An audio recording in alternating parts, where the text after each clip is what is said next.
Sekarang ni banyak orang yang kena influenza. Ni pun mesej baru masuk, influenza. Baik. Nombor 1, habbatus sauda. Habbatus sauda, ambil yang biji punya, bukan minyak, biji. Ambil biji ni kuali, panaskan kuali tanpa ada minyak masak. Ambil habbatus sauda, goreng atas dia, goreng atas dia sampai panas tanpa menggunakan minyak. Kemudian ambil habbatus sauda tadi, letak dalam kain, jadikan bunjut,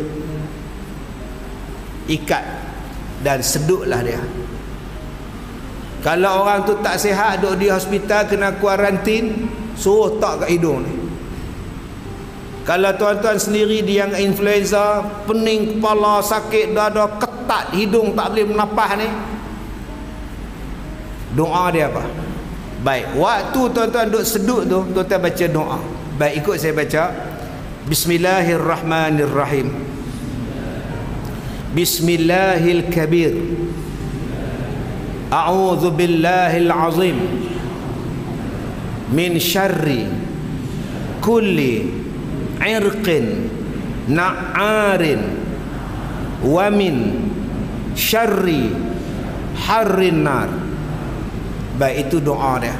Itulah ubat untuk orang yang mudah-mudahan bila kena selesema, dia kuat, dia sihat, dia boleh buat dengan habbatus sauda. Minta maaf, wallahu a'lam. Assalamualaikum warahmatullahi wabarakatuh.